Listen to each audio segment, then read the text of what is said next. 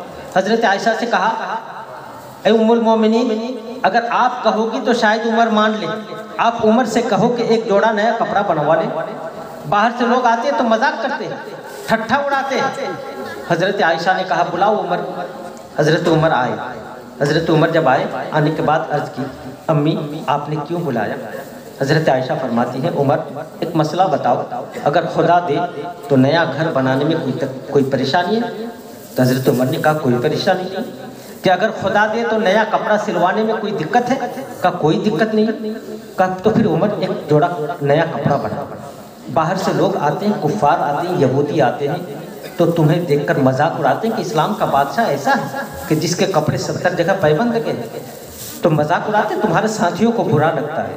اتنا کہنا تھا، حضرت عمر سسکیاں باندھ کر رونے لگتے ہیں اور عرض کرتے ہیں، امی آقا کو میں نے کبھی کبھی دیکھا، لیکن آقا کو آپ نے تو ہر لمحہ دیکھا۔ آقا کو آپ نے کس حال میں دیکھا؟ آقا کس طرح کے کپڑے پسند کرتے تھے؟ آقا کس طرح کا کپڑا پہنتے تھے؟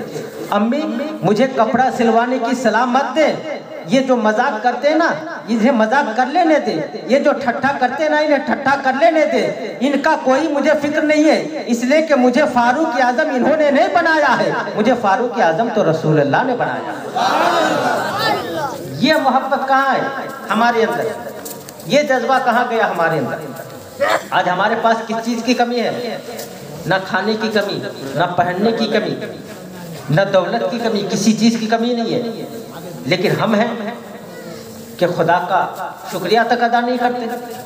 ایک وقت تھا کہ ہمارے بزرگوں کو 3 دن 4 دن 5 دن کھانے کو نہیں ملتا تھا، مگر کبھی آپ تاریخ میں کوئی ایک لفظ ایسا دکھا دیں کہ ان کا ایک سجدہ قضا ہوا؟ آپ نہیں دکھا سکتے۔ حضرت مدینے میں گرمیوں کے موسم میں باہر آنا ایک عیب سمجھا جاتا تھا، بڑی ایمرجنسی میں باہر آتے تھے دوپہر۔ ایک دن حضرت ابوبکر صدیق باہر، حضرت عمر باہر، آقا ادھر سے گزرے۔ آقا نے پوچھا، عمر ابوبکر اس دھوپ میں دوپہر کے وقت تم باہر کیوں ہیں؟ حضرت صدیق اکبر فرماتے، یا رسول اللہ آج 3 دن سے میرے گھر میں چولہا تک نہیں جلا ہے، بچے رو رہے ہیں، بچوں کا تڑپنا بلکنا دیکھا نہیں جاتا، تو میں گھر سے باہر آ کے کھڑا ہوں۔ حضرت عمر سے پوچھا، عمر تم؟ کہا یا رسول اللہ سیم پوزیشن، 4 دن سے میرے گھر میں بھی کوئی چولہا نہیں جلا ہے، بچے رو رہے ہیں، پریشان تڑپ رہے ہیں، تو بچوں کا رونا تڑپنا دیکھا نہیں گیا تو میں باہر آ کے کھڑا ہوں۔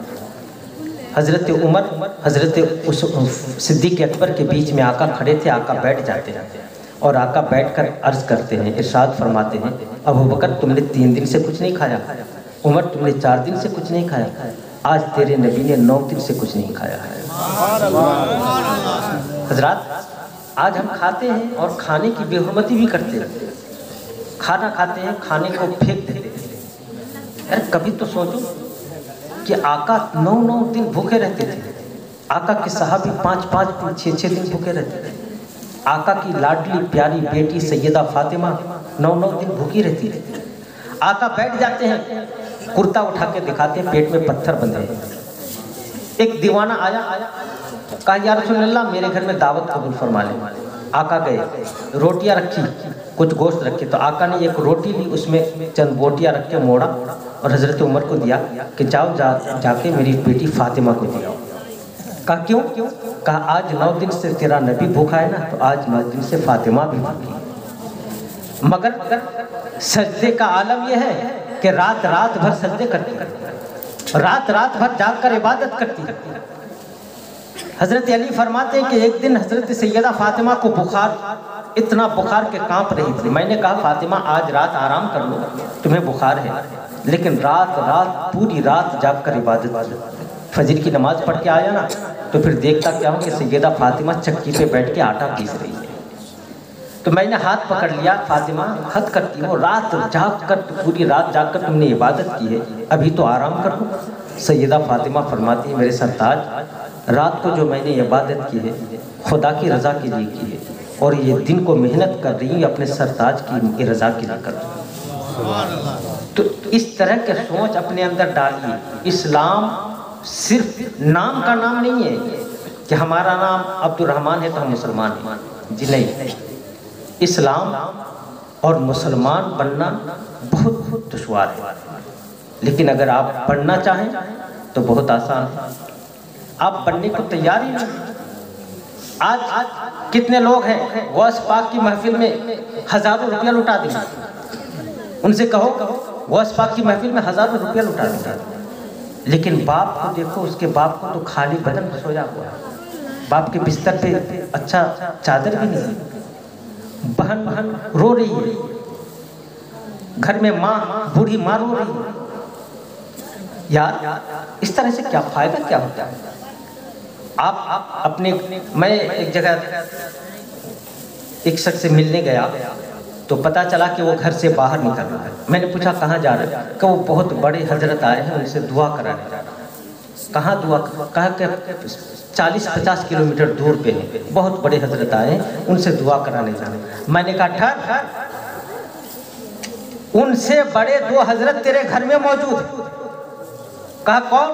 کہا ایک تیری ماں ایک تیرا باپ, ان سے دعا کرا لے تیری دعا قبول ہو جائے گی. کہاں جا رہا ہے؟ یہ حقیقت کی باتیں کوئی آپ کو نہیں بتائے گا, میں آپ کو بتا رہا ہوں. باپ ماں نے اپنی جوانی میں آپ کو آپ کی پرورش کے لیے اپنی جوانی کو قربان کر دیا. آج ماں باپ بڑھاپے کے عالم میں پہنچا ہے تو آپ اس کو ٹائم نہیں دیتے, آپ اس کے پاس نہیں بیٹھتے. آج کا جوان تو ابھی پتہ نہیں کون سا آپ بیان کر رہے تھے کہ فیس بک اور واٹس ایپ میں مصروف ہے. آج کا جوان فیس بک اور واٹس ایپ میں لگا ہوا ہے. اچھا بتائیے, آپ باپ کو ٹائم دیتے ہیں تو سمجھ میں آتا ہے کہ باپ ہے ٹائم دینا چاہیے, ٹائم دے رہا.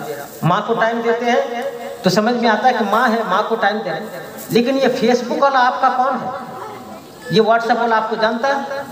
فیس بک والا آپ کو جانتا ہے؟ آپ کو نہیں جانتا. تو ان کو ٹائم دینے کا کیا مقصد؟ ان کو آپ ٹائم دے رہے ہیں, ان کو ٹائم دینے کا کیا مقصد؟ زندگی خدا نے اس لیے نہیں دی ہے کہ تم رات بھر جاگ کر گندی فلمیں دیکھو, فیس بک اور واٹس ایپ کے حوالے کر دو. زندگی اس لیے نہیں ہے, بلکہ زندگی کس لیے ہے؟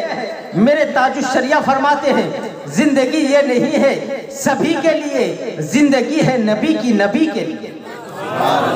زندگی جینا ہو تو اپنے اسلاف کی تاریخ پڑھو, اپنے اسلاف کی زندگی پڑھو اور اسی کے آئینے میں اپنی زندگی گزارو, تب آپ کو کامیابی ملے گی. حضرات باتیں بہت کرنے کی تھی مگر رات بھی کافی ہو گئی. اب میں اپنی گفتگو کو یہیں ختم اجازت سے اچھا پڑھ دوں گا انشاءاللہ. ایک بار درود پاک سنائیے. اللہم